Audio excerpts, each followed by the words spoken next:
पंजाब केसरी में आप सबका स्वागत है। मैं हूं चंद्रशेखर धरनी। इस वक्त अंबाला शहर से विधायक असीम गोयल बीजेपी से एमएलए हमारे साथ मौजूद है, बातचीत करेंगे। गोयल साहब, आपका स्वागत है पंजाब केसरी में। जी नमस्कार। गोयल साहब, अगर चर्चा की जाए, कांग्रेस ने जिस प्रकार से सदन के अंदर वॉकआउट किया 2-3 बार और रघुवीर कादियान को लेकर उन्होंने इशू बनाया, सारे मामले पर आपकी टिप्पणी क्या है? देखिए, ये बड़ा सोचा समझा, आज मुझे लग रहा है दुर्भाग्यपूर्ण जो कांग्रेस का कदम था, लेकिन सोचा समझा था। कांग्रेस हमेशा धर्म के नाम के ऊपर राजनीति करती आई है। कांग्रेस कभी मुद्दों की राजनीति नहीं करती। और चाहे आप देख लें, कांग्रेस का कृत्य 1947 के अंदर भी देश को धर्म के नाम के ऊपर 2 टुकड़ों में बांटा, तो कांग्रेस ने बांटा। और 1984 के अंदर सिख भाइयों का जो कत्लेआम हुआ, वो भी उसी का एक कांग्रेस की एक विभाजनकारी ताकत वाली सोच थी। कांग्रेस हमेशा धर्म के तवे के ऊपर अपनी राजनीति की रोटी सेकती है। कांग्रेस कभी मुद्दों के ऊपर आधारित राजनीति नहीं करती। उनके पास बोलने के लिए, मुद्दों के ऊपर बोलने के लिए कोई इशू नहीं है। और आज उस बिल के अंदर ऐसा कुछ भी नहीं था। उसके अंदर तो ये था, चाहे मैं हिंदू हूँ, चाहे कोई मुस्लिम भाई है, कोई ईसाई है, कोई सिख है, सबके धर्म को धर्मांतरण से बचाने के लिए एक सरकार बिल लेके आई थी कि मैं जिस धर्म को मानना चाहता हूँ, मेरे से कोई प्रलोभन दे के, कोई ज़बरदस्ती करके, कोई धमकी दे के, कोई डिजिटल साधनों का प्रयोग करके मेरे को धर्मांतरण के लिए मजबूर नहीं कर सकता। और जो करेगा उसके खिलाफ जो है कार्रवाई की जाएगी। ये बड़ी सिंपल सी एक बात है। अगर वो साथी कहते हैं जी कोई शिकायत नहीं आई, ऐसा कार्रवाई नहीं हो रही, तो अगर ये बिल भी आ जाता तो उससे क्या तकलीफ थी। लेकिन कांग्रेस केवल एक धर्म विशेष के लोगों को एक मैसेज देने के लिए, और मैं तो सीधा सीधा कहूँगा कि ये उन्होंने जो किया, ये जो अभी कुछ चुनाव माहौल चला हुआ है देश के अंदर, उसके अंदर अपनी जो छवि को है और थोड़ा सा निखारने के लिए उन्होंने ये काम किया है। मैं समझता हूँ भगवान इनको सद्बुद्धि दे। कांग्रेस ने जो अंदर सदन में नारेबाजी की और स्पीकर साहब को काफ़ी कड़े शब्द कहने पड़े।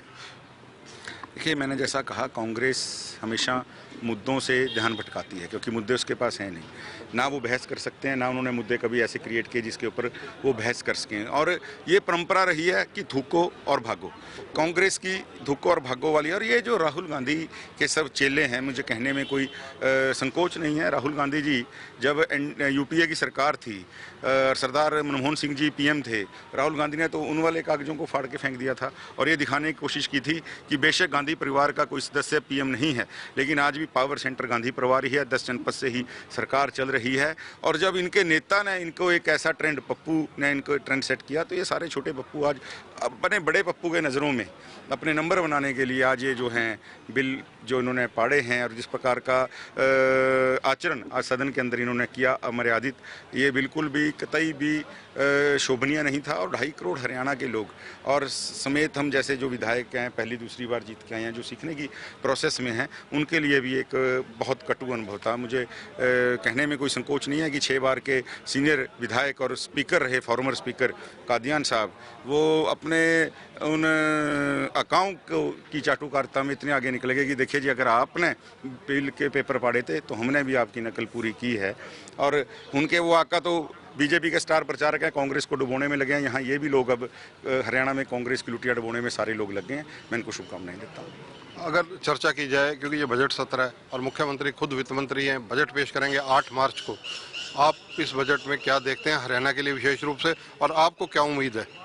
देखिए, मुझे लगता है कि जिस प्रकार से ये तीसरा बजट आदरणीय मुख्यमंत्री जी वित्त मंत्री के रूप में पेश करेंगे, और मुख्यमंत्री जी का तो ये हमेशा से एक संकल्प रहा है कि जिस प्रकार से मुख खाता है और पूरे शरीर के अंगों को वो अपना ताकत देता है, भोजन पहुंचाता है, इसी प्रकार से सरकार का कोई भी एक ऐसा वर्ग ना रहे सरकार से अछूता, सरकार के लाभ से अछूता, कि जहाँ तक जो है सरकार के अच्छे कामों की छाया ना पहुँचे। आदरणीय मुख्यमंत्री जी उसी भाव के नाते सर्वस्पर्शी, सर्वहितकारी, सर्वग्राही एक जो है बजट बनाने में लगे हैं। और लगातार 2 साल हमने उसका जो है एक परिणाम देखा, और इस बार तीसरे साल भी एक मुझे लगता है जन कल्याणकारी बजट जो है हरियाणा का बनने जा रहा है। यूक्रेन में भारतीय, विशेषकर हरियाणा से बहुत सारे बच्चे फंसे हुए हैं।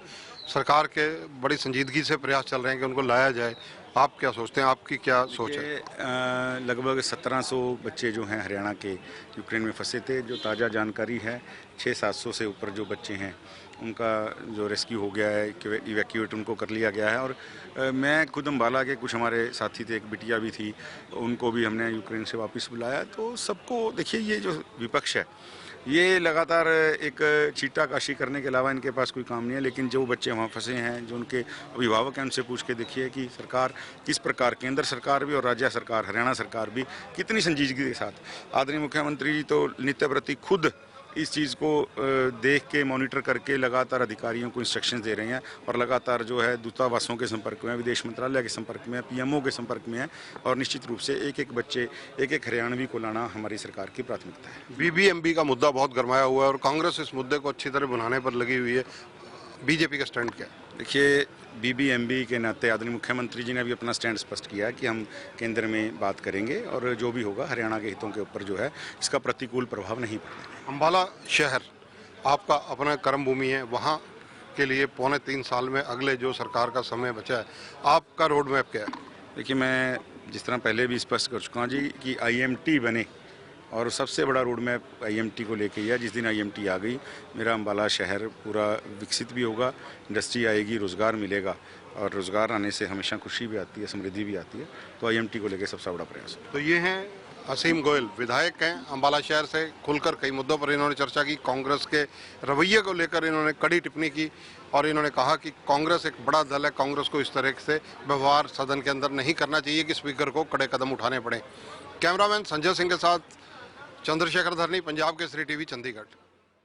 हमसे जुड़े रहने के लिए हमारे YouTube चैनल को सब्सक्राइब करें और नई वीडियो की नोटिफिकेशन के लिए बेल आइकॉन को दबाएं।